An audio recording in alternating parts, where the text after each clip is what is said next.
Hello, everybody. We've got a show that promises to be at least mildly interesting for your listening and watching enjoyment. That's right. It's our first ever live episode of the Legal Late Night Podcast. Thank you all for coming. If you haven't listened to or watched our show before, it's like a classic late night television show with a monologue. Then we interview a guest. And after that, it's a free-for-all. A totally unhinged and unrelated segment or sketch, usually with a guest. And that'll be the case today. We'll have multiple guests. So let me tell you what's happening. First, I want to share with you some of my worst LinkedIn messages that I've ever received. I'm naming names and telling you how I reply. And if you want, you can get in on the act too. So while I'm talking about that, search through your LinkedIn inbox. Let me know if you have any horrible messages, and then we can analyze them together. After that, we've got Dr. Cain Elliott of Filevine. Heard of them? Well, Dr. Cain's the head legal futurist at Filevine, and we're going to talk about the future of Filevine, the future of legal, and there may be some mention of AI as well, probably. Last, we're talking Dumb and Dumber, the classic 1994 comedy with a whole ass panel. It's such a fine film that it rightly deserves an audience panel. Dr. Cain's back, but we've also got Erik Bermudez, who's the VP of Strategic Partnerships at Filevine, and also Mary Lyon, who is Vice President of Expert Teams at Filevine. Somehow we've dragged everybody into this.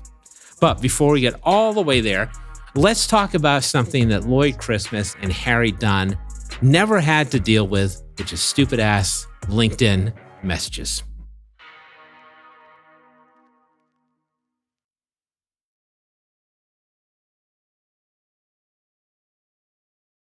You know, there are a lot of things in the world that I view as necessary evils, annoyances. Here's a short list. Smartphones. Smartphones are horrible. There's absolutely no reason literally any asshole should be able to reach me anywhere I happen to be. Totally unnecessary. Next, the internet. The internet kind of sucks, honestly. There's no mystery in anything anymore, and I don't have to work very hard to get information. Where are all the encyclopedia salesmen, I ask you? Next, AI. Don't get me fucking started on AI. Hey, I made a new salmon recipe using ChatGPT. Well, that's great, Samantha, but it's eventually going to go rogue and kill us all. At least we'll have some dope salmon until we're eradicated. YOLO, right? Indoor plumbing. Actually, indoor plumbing is pretty awesome. My bad. Then I've got a subset of some of the same stuff. LinkedIn. LinkedIn is great for business development. It's also on the internet, on my smartphone, and makes me write things using AI. Fuck all that noise. But when you start holding yourself out on LinkedIn and you get some traction, the problem is that people start messaging you with all kinds of bullshit. Dante should write an epilogue to the Inferno, where my LinkedIn inbox is the 10th circle of hell. So I wanted to share with you some of the messages I got and from whom. And I'll tell you how I feel about these messages and how I'd respond. In the meantime, we got a small audience here, so feel free to look at the gnarliest messages in your LinkedIn inbox. And if you want to, you can read some of them live for the group. Trust me, it will be very cathartic. Let me buy you some time. First of all, here's a message from some guy I don't even know named Ed McGee on LinkedIn. That's right, Ed McGee. Thanks for connecting, Jared. Standing out in today's crowded market is tough, isn't it? Clients have endless choices and credibility is everything. Our selection committee has identified you as an excellent candidate to be interviewed and featured. A feature in Top 10 Innovators and Entrepreneurs magazine puts you ahead, helping you build trust, attract more business, and gain visibility. Let's discuss. Send me your email and phone number or schedule some time on my calendar. This is actually my bad because I accidentally accepted this connection. Did you know that I was one of the top 100 innovators and/or entrepreneurs in the United States, perhaps the world? I didn't. Oh, sure, Ed, I have no idea who you are, but here's my email and personal cell phone number. So you may be asking yourself, is there a cost to such a wonderful service as Ed McGee is offering me? Fortunately, there's a Reddit thread on the topic. And if I wanted to jump in, I'm looking at a $1,300 half-page ad or a $2,000 full-page ad.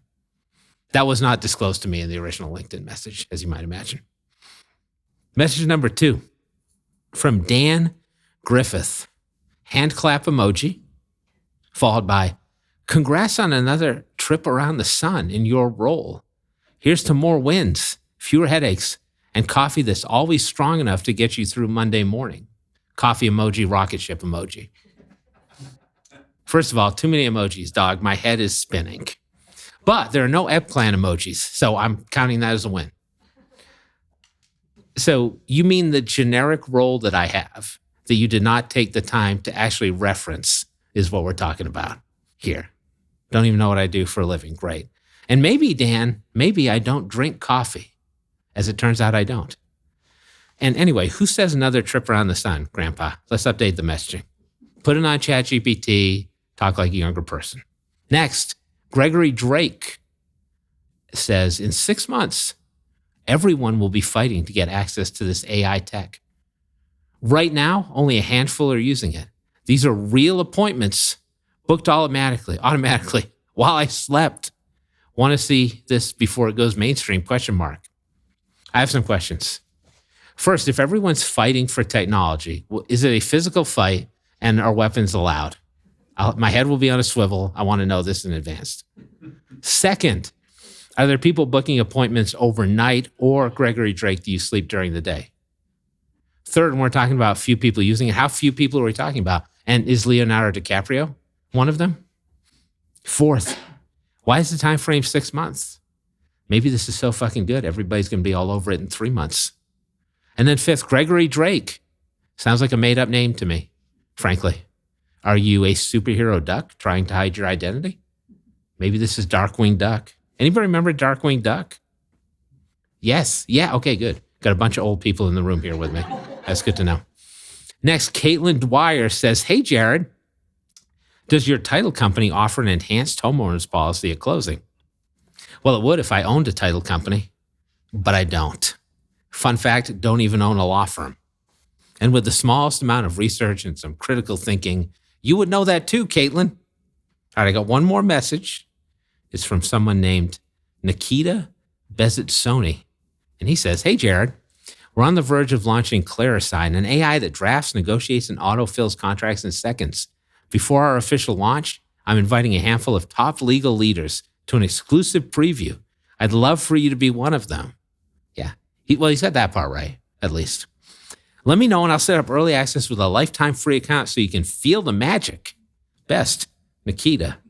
And this was going well until you feel the magic. Yeah, that's actually what the message said. We're going very well right until the end. Do I want to feel the magic? No. Do I want to touch the magic or be anywhere near the magic at this point? Not at all. So unfortunately, you've lost me. So this has got to be some kind of euphemism, right? Am I being solicited? I guess I just mentioned the product though, so kudos to you, Nikita. You've won. All right, does anybody have a LinkedIn message they would like to read out loud? People are searching. And if you don't, that's okay. Everyone does not want to expose their LinkedIn inbox like me. I'm like, fuck these people. All right, we got it. All right, I tried to do some live interactive podcasting, but I failed. So let's get to it. Next up, we've got Dr. Cain Elliott of Filevine. He makes Dr. Seuss look like a raggedy bitch by comparison. The real doctor. Yeah. Hello, Jared.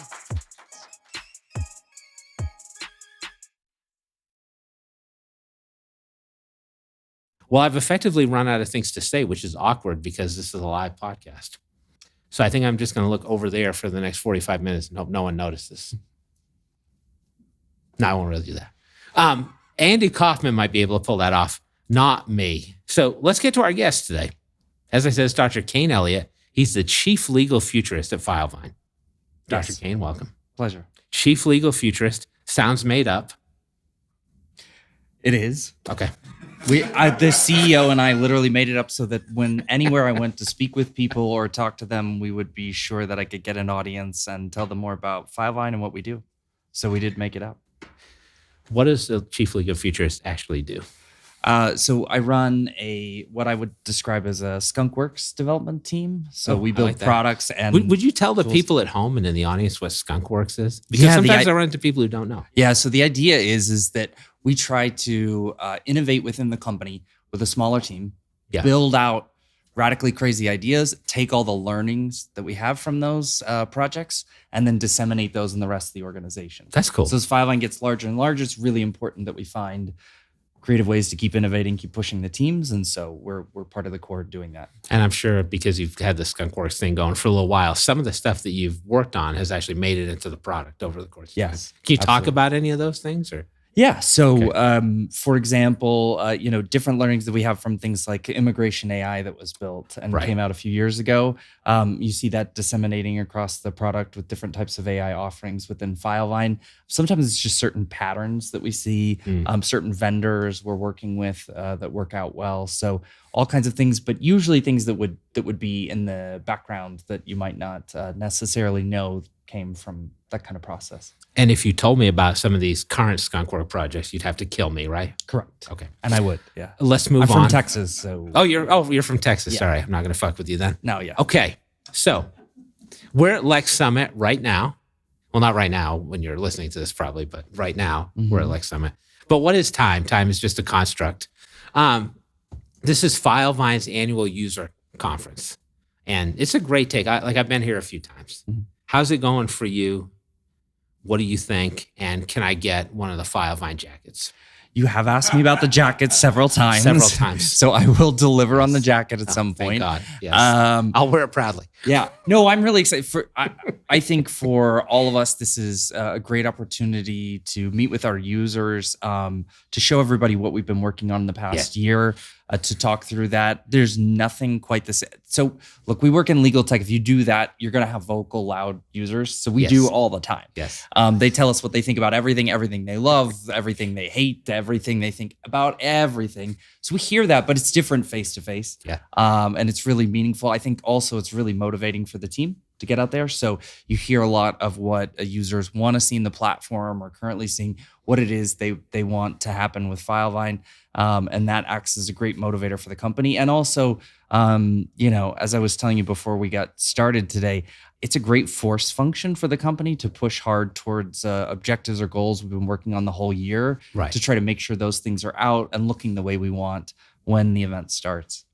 Also, it's like a lot of people have a very good time. So that's a great conference. Like I said, I've been here before. It's a great conference. If you haven't come out yet, make sure you go to the next one. It's going to be even bigger than this one. Yeah, we used to do it in Park City. And my favorite part about that was people would fly in to Salt Lake City, which was already at elevation that some of them weren't used to, then drive up to Park City and then start drinking at the conference and water. Yes, lots of water, and then would have lots of headaches and not understand why they were feeling the way they were feeling at elevation. You got to hydrate at altitude. You do. I feel like that's the thing that people should be aware of. Yes. What a public service you're performing here. We're doing our best. I think it's interesting that you source feedback like that, because I feel like when people are talking shit about your legal tech online, there's a little keyboard warrior stuff going on, right? And then when you get somebody out of the conference, it's actually a lot easier to interact, right? Yeah. Also, I don't really engage in online feedback because for the reason you said, a lot of things like LinkedIn. I mean, you led with that hustle porn. I'm not into it. There's a lot of it out there. Yeah, there's a lot of it out there. I mean, a lot of people post a lot of things, and with AI are posting a lot more. I interact with a lot of our clients. Secretly hate AI too. It's not about hate AI. People can use any tool in any way you see fit, and humans will find a way to make certain things very annoying. Yeah. My favorite thing is like after we just announced a big new raise with Filevine, I get millions of messages acting as if I personally raised all of that money and need financial advice from an endless supply of people hitting me up on LinkedIn. They're like, what do you spend that money on, Cain? Yeah, it's just private. The public wants to know. Yeah, it just goes straight to my bank account. The check was made out to you, right? It's a big check, I think. It was. And then they hand it over to you. Okay. Precisely. Good. I'm glad we cleared that up. Yeah. Now everybody knows. Publishers Clearinghouse. Yes. Yeah. One of the things I like about these conferences, you've always got a bunch of integration partners at these things. Yeah. Including some of new ones, some old ones. Do you want to shout out any integration partners and some of the cool things they're doing while we're here? I'm a big nerd, so I love that we have RSM here that's working on accounting. You can see signs everywhere for Vine Skills. It does an amazing job. Just so, because people are not here in the audience, looking at you, audience. Can you tell people what each of those companies do, broadly speaking? Yeah, so RSM, they work with accounting integrations for our clients. And, I love nerdy backend stuff that keeps the lights on for your business or your law firm. Right. So love to see them here. Vine Skills, partner that you can see all over. They do implementations for different partners. You'll see SitKit out there as well, which I think they're running the Wi-Fi at this conference. They also do a great job as a partner. And I think those partners provide a really important function in the Filevine ecosystem because people get on the platform. They don't necessarily have people inside their firm that are running Filevine or thinking about running Filevine all the time. And then so they provide a really necessary function and act as almost like extension of the company itself. Sick kid, right? Yeah. Like I saw that Wi-Fi patch and I'm like, is this a cry for help? Is there a sick child at the event? I don't. It's a company. You'd have to ask them about the origins of the name. I will before I leave. Yes. All right. So at these conferences, like announcements aplenty are happening. So what's the most interesting stuff for you in terms of new Filevine announcements that you can talk about right now? I can't preemptively talk about people what they're going to do on main stage, but I would prior to main stage, I would say that if you come down to, I'm going to give a plug for what we're doing in the Futurist Lounge. You will see some very fun tools that my team have actually built around social networking, but that is closed off just for legal. So I really love that you led in with the LinkedIn piece because we didn't even plan this. Well, no, I didn't. We didn't. I know, and I personally really missed legal Twitter. Oh, so, legal Twitter. Yeah. So it's building up. Are you on legal Blue Sky now? Like, no. What's going on with you? It's just I'm on this all man of is these looking things, for community. Yes, yeah. So I missed that. So we built some new networking features, but they're locked off. That our team has locked off just to people involved in legal. Cool. So trying to avoid those kinds of DMs you're describing. Yes, that'd be great. Yeah, sign me up. Let's talk about the suite of AI products that Filevine has currently. Yeah. So I think you guys have one of the best product suites for AI on the market. Yeah, frankly. I think if you if you look at the totality of the product, we have a basic thesis for all of these things, right? Which is that here's how I describe it. Before Filevine and a lot of cloud services, we used to say, the problem in legal was too many inputs. So you had emails coming at you, documents coming at you, texts, fax, whatever, you name it. LinkedIn messages, God forbid, all these kinds of things. And then the post-AI problem, I think, is too many outputs in too many places. So you need a widget and tool for this AI product, for this one, and on and on and on, right? And so our idea is basically that what you really want is that your system of reference, your basic place where you store your documents, where you work your cases, the place where you are every day, should give you those AI outputs and allow you to put those together. So what you'll see in the platform, for example, is, our interface for chatting with matters or cases. It's right there built into the system. It's in what we call sidebar, right? Where you can chat with colleagues there, but you can also chat with AI, ask questions about your case, what's going on with the status, where things are. Depositions AI, which, was released last year and has been enhanced a lot in the coming year. I think that's a fantastic tool just because of the stakes being very high in that kind of situation. Right. And hardly anybody knows about AI deposition software, I feel like. That's just strictly a knowledge gap. It's interesting because there's all kinds of things people are using to get better dictation capture of things that are going on in terms of audio-visual capture. But in terms of the Depo AI tools that we built up, I think that this is really strong front for us to bring together the trust we built with clients over the last 10 years, that they trust us in with their most precious items, which are the items that they work with their own clients on, right? And then bring that to the deposition setting where the stakes can be even higher. So those are two of the items that I would highlight. Yeah. Okay, I got two more questions for you. Hit it if you feel like you're game. Yeah, let's do it. The This- lighting this looks is- nice, so I'm used to it now. any amount I of was questions hot you at want. first. I was sweating bullets up here, but now I've gotten used to the lighting. So, as a true legal futurist, I have to ask you one of my most important AI related questions. Sure. I so badly want there to be law firms with robots, Yes.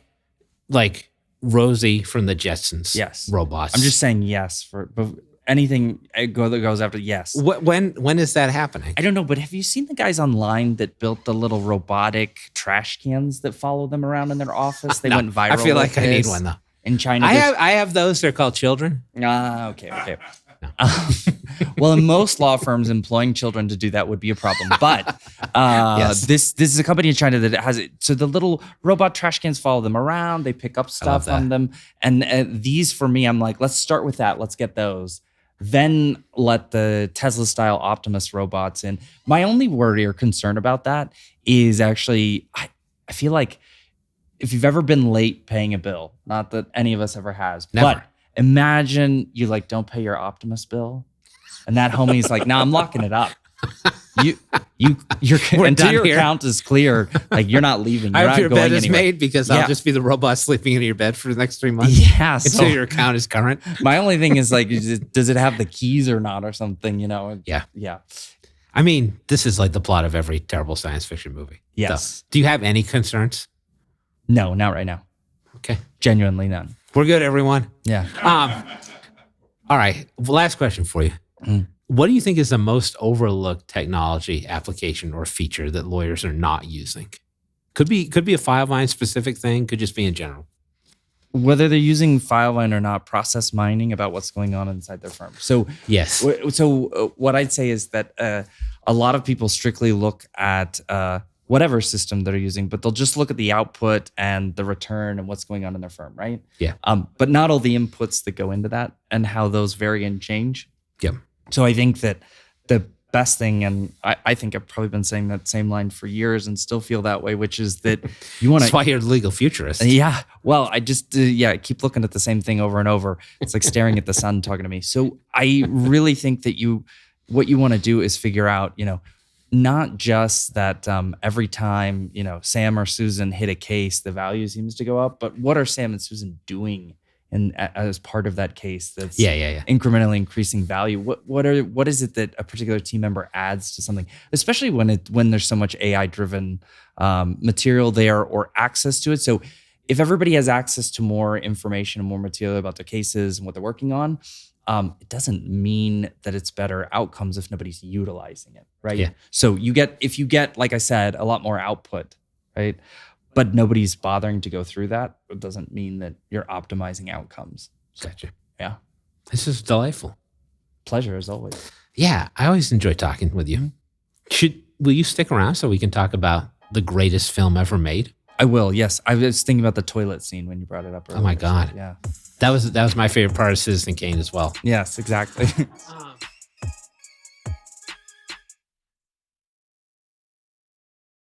Welcome to the Counter Program. It's a podcast within a podcast. This is a conversational space where we can address usually unrelated topics that I want to explore at a greater depth with my guest. Expect no rhyme and very little reason. Welcome back, Dr. Kane. Pleasure to be back. Long Thanks time no see. Yes, thanks for continuing to hang out. Hopefully you're not regretting it.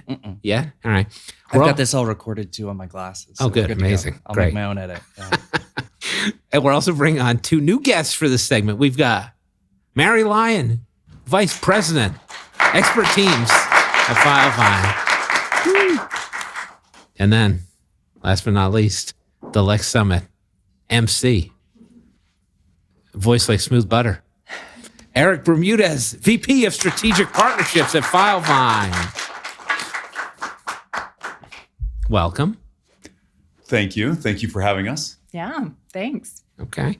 We're going to talk about Dumb and Dumber, which is a 1994 Farrelly Brothers comedy starring Jim Carrey and Jeff Daniels. May I read you the IMDb summary before we begin? Please. do. Yeah. After a woman leaves a briefcase at the airport terminal, a dumb limo driver and his dumber friend set out on a hilarious cross-country road trip to Aspen to return it. That about sums it up. Thanks for coming. That's actually the first time I have ever heard anyone peg which one's dumb and which one's dumber. So that's interesting. So yes, Lloyd is dumb, but Harry's dumber. Yeah. I always thought it was the other way around. Reverse that. I have thought it's been the other way around for 31 years. The debate ensues. All right. So Cain, do you have thoughts on who's dumber in the movie? So I don't think either of them are. Oh, I think we're zagging already. the film is Cain's like, I'm a legal futurist. We're going in a totally different direction. No, the film is like social commentary, right? And neither of they're maybe some of the more intelligent players in the comedy that is late American modern life. Wow. Right? That is an unexpected deep cut. So deep. So deep. Okay. That is, did you skunk work that shit or what? Yes, sir. Okay. But seriously, if you're in the audience, the non-live audience, you're probably being like, what the hell is happening? Well, I love this movie, and that should be reason enough for us to talk about it. But also, several key scenes were filmed in Utah. Do you guys know this? I did. I didn't know until you asked to talk about it, honestly. But Do you want to hear about some of the scenes? yeah. Yeah, I would Which love ones to. were filmed here? Because it was split, right? Ski, Somewhere right? in Colorado, somewhere in Utah. But And I mountain think some in towns. California, maybe. Well, as someone well. told me that there were scenes that were supposed to be Aspen that were filmed in Breckenridge, and I was going to pretend like it was a story from me Yes. that I knew. You or observed created that but I story? didn't. Yeah. So someone told me about this, and I can't remember. I can't recall exactly who it was, but I don't believe they're on stage with me right now. But they had they were supposed to be in Vail, and they filmed the Vail scenes in Breckenridge. Okay, good. And they had a sign in Breckenridge that said "Welcome to Vail," and nobody knew where to go. They were all screwed up, so they couldn't find the ski resort. They thought they were in the wrong town, so they filmed some of the scenes there. The airport scenes are filmed at the Salt Lake City International Airport. The old Really? one. Did not know Wait, that. the airport Really? scene at the very beginning. Yeah. It's in the old version of the Yeah, the airport. old That's why you airport. didn't recognize Yeah. it, though. No. Wow, we're getting some good Utah content. All my Utah fans, you're going to enjoy this stuff. Hot. And then Harry and Lloyd's apartment is in Salt Lake City.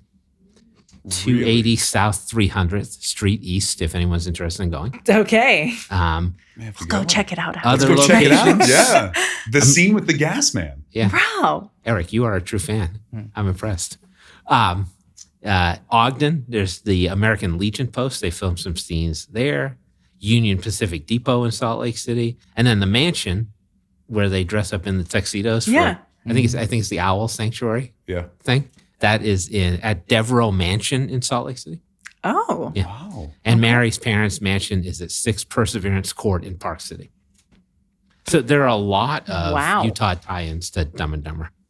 All right, let's get I into wouldn't this. have guessed that many. Let's make some real decisions here. I'm never going to start. I'll take the hit. Who's the MVP of the movie and why? Mary, I'm going to start with you. Ooh, I would have to say Jim Carrey. Just I feel like he carries a lot of the movie. Well done. Nice pun. So Off to a good start. yeah, Jim Carrey all the way. Cain, I'll go to you next. The dog Eric, I'm going to van. make this a little tougher on you. The dog van. The dog van. The dog van. is the MVP. The Muscuts That van. is- Yes. The Shag and Wagon. That's the vehicle. If we had to leave here today with a vehicle from that movie, that would be the vehicle I would choose. So that's fair. No, if you had to leave here with any vehicle, wouldn't you want? That would be badass to roll out of Lex and be roll out in the dog car. It's true. That's cool. It's true. I feel like not only is there the opportunity for next year's conference to have Yes. a remodeled A version theme. of the Shaggin' Wagon. Yeah. That would be good. So that when they're doing the back and forth, loudest all sound in the that, world. yeah, all that happens in the car. It's Yeah. The car, hysterical. yeah, absolutely. Eric, Cain left you with an opening by picking for the MVP of the movie an inanimate object and not a human. So I've thought a lot about this. Oh, good. Okay. Over the past couple of days. I was like your entire life. Naturally, I think Thought a lot about everyone that. in the audience and online would think that I'm going to say Jeff Daniels, but I'm not. yeah, Because I do think love there it. is an individual, there's a specific scene that everybody knows. I mean, one of the most famous quotes deals with the cardigan. Does everyone know that scene? Yes? Okay. So I think the cop Oh is yeah, an MVP. yes. Oh that is a deep He cut. takes I a love drink it. of something unique and something special, It's urine. And he does this. He does this clicking. If you try, when I was 8 years old, I tried to do that time and time. It's really hard. So anyway, You're I nailing just it think now, though. the fact that this many years down the road, I'm still talking about that. It's a great impressive. scene. I think he's an MVP for sure. I love that. That's a great call. Harlan Williams, by the way, was the name of that comedian, if you're interested. He probably has a fan club, or if not, you could start it. I think Erik should. I think we should. I think we should mention Jeff Daniels, at least, who was a big part of the movie. Did you know that his agent was like, you cannot take this movie? That seems Really? Yes. correct. Yeah. Yes. Yeah. Worried it was a career killer? Yes. His agent referred to him as a, quote, serious and important actor. And this would like destroy his career. So he took a set. Do you want to guess what his salary was for the movie? It's 1994, right? Yeah. $1994. $1994. I know. $185,000. Oh, that's close. That's close. $50,000 is what he was paid to do this movie. Wow. No back end royalties or anything like that. He just wanted to do the movie. He just thought it was funny. Wow. Just wanted to do it. Yeah. I mean, he is an amazing actor. He has range. Like, if you do look Yes. at all the things, Full Yes. House, and then all of the... No, I'm just kidding. all of the things. He has range. They did play really well together. They did. I Yes. think They their did. personalities played really, really well. Yeah. All right. Let's continue on. This is going well so far. What is the best one-liner or scene in the movie? You can choose either. Erik, I'll start with you this time. Ooh. I think I might be able to guess, but you can surprise me also. There's one where there was a moment of just desperation, and they're trying to figure out how they're going to survive in this just ridiculously difficult economy. And Lloyd comes up and says, "We have no food. We have no jobs. Our pets' heads are falling off." And I just think, I mean, that's classic. I've probably said that about 3 or 4 times a week since I was 8 years old. I can attest to that. He walks around the office saying that all the time. I mean, there's just so much emotion and sentiment packed into that one liner. You can say that in so many situations, and immediately, if you know the movie, you get it. I love how Eric's screaming during the podcast. The audio guy's ears are exploding right now. Sorry, sir. That is the precursor to that scene where they have the parakeet whose head's fallen off, and they tape it back on with Scotch tape and sell it to the blind kid. Like, that is just I forgot about delightful. the blind kid. Okay, good one. Mary, let's go to you, and then we'll go to I Cain. mean, similar to Erik, I feel like there's one line that Okay. you use regularly. I think all of us use it regularly, whether it's in messaging or to each other. There's all the gifts out there. So you're saying there's a chance. Oh, yes. That This is is a good one. That is the line that carries throughout time. So does. he finally meets Mary Swanson, whose name he gets wrong throughout the film. Yes. Samsonite, Slappy, Slippy. And she's like, basically like, I would never date you. Yep. Pretty much. Like there's an Like almost 1 in a million. Yeah, 1 in a million chance. He's like, so you're telling me there's a chance. Excellent. Jim Carrey, that is fine. Sorry, Cain, what do you got? No, I'm good. You're good. I'm good. Those were the 2 you wanted. Well, I was trying to think of another one that failed. Well, can I throw out I'm just a child, actually. And my favorite scene is Jeff Daniels in the bathroom when Jim Carrey gives him laxative and the bathroom is broken. Yeah. And he just goes to town for like 4 or 5 minutes. And you think it's over, and then it continues. Like, I could watch this all day long. Like tears of laughter streaming down my face, which I'm not embarrassed to say is a nearly 50-year-old man. I love All right, that so scene. wait, you brought up the toilet scene. I guess Yeah. since we're at Lex, I'll give you a little toilet lore about Filevine. I figured that there's no other place this could come up other than on this There's podcast. no natural Wait, is it conversation then becoming right Lex here. Summit, or is it still Oh, Lex wow. Summit? No, but I'm on with Erik and Mary, who have been at the company long enough, like myself, to actually know that this existed. But so when Filevine got started, Yeah, we know where this is All going right. now. Okay. Yep. we inherited a space that's, let's say, wasn't custom made for developing legal software, but was generically whatever was in the small building that was, what was it, an insurance shop in Provo? I thought it I was heard like it was a print shop. printing. Okay, yeah, I thought it was a There- printing shop of some Who the Special hell print knows shop. what it Very was? special. What I will tell you is this location had a double toilet. Yeah. Oh, wait. Yeah. Like just two toilets next to each other? Yeah, no Yeah. stalls. No stall, no dividing barrier. wall? Really? No dividing Wait, wall. were they facing each other? No, but Okay. it's No. like Side by side. no, it's like Like the SNL hand-holding episode distance. where you could hold Hand-holding hands if you Absolutely. They were wanted probably on 3.5 feet. Yeah. Yeah. no one knew why. Nope. None of us had any idea what had happened, who constructed this thing originally, but it was like that. And you've upgraded since then. Yeah. Well, really quick, 2 comments on that though, because I think this is extremely important. This is great. Let's talk about toilets. We're going to talk Let's about say the upgrade right now. it shows the grit and grind of Filevine back Oh, in the yes. early days. Yeah. Right? But Yeah. but secondly, the first thing that came to my mind was efficiency and productivity. So I think there's reason You could have for that meetings. being Naturally. bolted to Naturally. the floor. And third is it gave every team member, the moment you walked in, a question. Yeah. Yeah. Yeah. Which one are you going to use today? And you had to pause. You didn't just have one, I don't think. This guy could Anyway. write your LinkedIn. Sorry, profile. sorry. This is but pretty I good. just had to go a little deeper around the why, the Productivity who, and and the why, and efficiency. what. This is why you're the MC. Yes. This is great. I thought you were going to bring up that it brought in a lot of humility. Like there was no egos if you're going into a bathroom like that. You just No it's- egos. Walls are dropped. Vulnerable time. That is. Jeff Daniels said that he thinks that is going to be the image on his tombstone, him sitting on the toilet. May I also throw out for your consideration the most annoying sound in the world, Oh, which I yeah, think Cain mentioned, yeah. which was an ad-lib by Jim Carrey, by the way. It's very good. Really? They didn't know that was I coming. didn't know that. Yep. And then, Should have known. Erik, we talked about this before we did this live show. We've landed on the moon when they get into Vail and they see the 1969 newspaper reprint and they think they're on the That's moon, right. which also an ad-lib by Jim Carrey. Really? Oh. I did. Okay. Yeah. He's a beast. All right, one more. I'll give you one more Jim Carrey ad-lib, which is, when they're walking out of the store and these guys walk by and he's like, big gulps, huh? That was an ad. Those guys weren't even part of the movie. They were just randomly on set. They weren't Oh. even extras. And he just like ad-libbed that scene. He's a Wait, genius. wait, So time good. out. They just randomly were standing on the sidewalk. Yeah, they with like big walked. gulps? They like walked.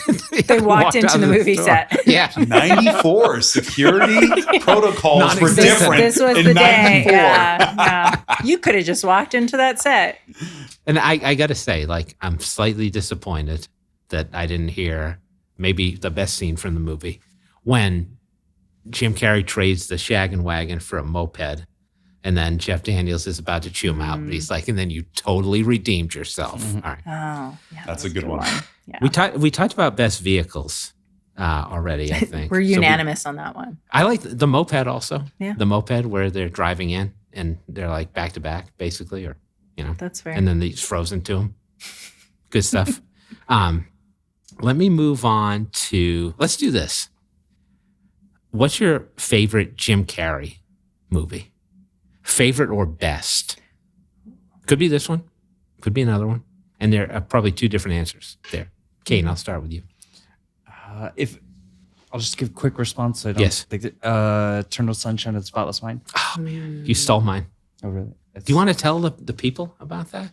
Underwatched film, I think. It's what my brain looks like from the inside. It's fucked up. There's too many inputs coming in, and things have to be wiped out in order to enjoy the rest of life. How's that?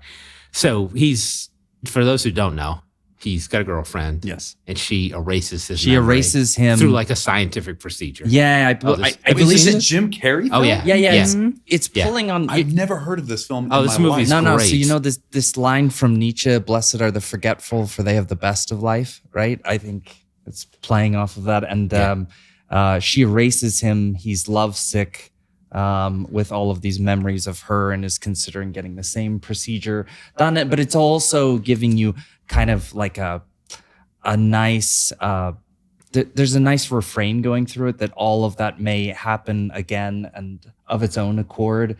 So it's not, maybe it's like, time is a flat disc, but without the heavy, horrible true crime emphasis where a lot of people have picked up on that since then. Should I spoil the movie?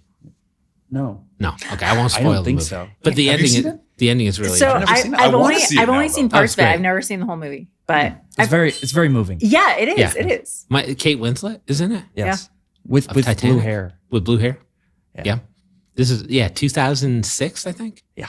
So one of the best movies probably of the century. It's very good. And then Jim Carrey is a dramatic actor, never gets credit, but he's actually really good in those roles. Also looks really good with like the 5 o'clock shadow in that thing. Yes. He's got it going on. Yes. Very good. Yeah. Good choice. Eric, we can go to you next because I don't think mine are on the same level as Dr. Kane's. None of us can ever be on the same level as Early Dr. 90s, Kane, though. It's mid-90s okay. Carrey was Yeah. my jam, fortunately Yes. or unfortunately. But I'm a huge number 1 Mask fan. yes. And the other fan, Yes. see? Smoking, you know what I'm talking about. Impressive Melodic on refrain all on the fronts. nature of memory and Yeah. the cable guy Very and similar, Mask. all right? Very Yeah, similar very in terms similar. of its depth and substance. Eric, before you continue, can I tell you that The Mask made $300 million in profit? Did you know that? I have Wow. Yeah. but Great. One of the most profitable movies makes of all sense to time. me. Yeah, Yeah. go ahead. And Go ahead. absolutely justified. And then Yes. Ace Ventura. Yes. Ace Oh, you're picking Ventura, two. Oh, yeah, go Pet for it. Detective. Anyway, those two. I Great movies. Was raised on those. Yes, I could quote those verbatim. My brother, when he was younger, he would walk in the grocery store behind my mom like Jim Carrey from those movies. And she'd turn her head and he'd stop. With the same walk. Yeah, he's in prison now. No, I'm just kidding. Mary, go ahead. What's your favorite Jim Carrey movie? Okay, so I have 2 as well. One is more serious. Wow. I consider it more. is It is great. a comedy though. The Truman Show. Yeah. Also, Yes. That's a good one. Yeah. I feel like one of those where he just does a fantastic job. Also very humorous. But then second, everybody who knows me knows I love Christmas, and The Grinch. I mean, The Grinch is one of the best. All of you yes. watch The Grinch at Yes. Christmas time. You Oh, have for to admit sure. this. So that's the thing. Yeah, The Grinch. So, Eric, I don't know if you dabble, but I'm a big Ace Ventura 2 fan. When Nature Calls. Have you seen that one? Oh, 100%. Yeah, I think in some ways it might be better than the original. That's debatable. It is, Yeah. but I'm debating it. That movie I think is funny all the way through as well. All right, can I give you a few fun facts on Dumb and Dumber? Please. Did you know that the original Mary Swanson's husband at the end was originally supposed to be Mel Gibson playing himself, and Mel Gibson was supposed to be her husband in the movie. What? And how about this? 2 of the guys they were originally thinking of casting for the roles, Nicolas Cage and Gary Oldman. Oh, my. Would have been a slightly I'm different just movie. picturing it in my mind now. Like, Yes. wow. And no one wanted to buy the script to Dumb and Dumber. So the original script was called A Power Tool Is Not a Toy. They just had to Yes. hide. I don't know if anyone even wants to riff on that because that could get dangerous. But that was the original name of the script. I thought that was referencing like trepanation, where people put holes in their head to release the energy. I think So it was I the thought you were same. going- I think it was the Exactly what it same is. movie, just with a different title. And I think now if we fast forward 31 years in the world of legal AI, that's very applicable. Gosh. I just want to tie it all together for the folks listening in our live audience. I think we're done. Well played. Thank you, Eric. Thanks, everybody. Thanks to our many guests for this episode. We had Dr. Cain Elliott to my left, Erik Bermudez to my other left, and Mary Lyon, all from Filevine. Thanks to all of you for coming. I appreciate it. To learn more about Filevine, visit filevine.com. For the live audience, I'm just going to go through my outro here and then we'll be done. And come to Lex Summit next year, right? You got to come. I hear the Shaggin' Wagon's going to be here. Yeah, it is. No promises. But No, I just did. Yeah, it'll be here. Now, because I'll always be a 90s kid who still has the uncut special edition of Dumb and Dumber on DVD, but whose true passion is burning CDs for anyone who would listen, I'm now just doing the modern version of that, which is creating Spotify playlists for every podcast episode that I record where the songs are tangentially related to an episode topic. This week's playlist is Songs from Farrelly Brothers Movies and is sponsored by Kudos chocolate-covered granola bars. Just kidding. Kudos bars were sadly discontinued in 2017, which explains why everything sucks now. Before I finish up, anybody want to talk about a Farrelly Brothers movie they like that is not Dumb and Dumber? Eric is like, I'm out. I'm good. I'm out. Really? Not a Farrelly Brothers fan? Enough said. Okay. There's something about Mary? I was just going to No? say, there's something about, I don't think I actually have ever seen that movie, but the title appeals to Did me. you did you get teased for Something that? about Mary, yeah. You As it- watch it? Yeah. I've never seen it. Yeah, but Really? I definitely got teased Or about peop- it. yeah. Yeah, for sure. Yeah. There's something about Mary's really Something good about movie Mary. as well. Yep. All right, join us next time. I'll be back in my dining room staring down my nemesis, our pet leopard gecko raptor who's going to outlive me. I hate that little fucker. Talk to you next time.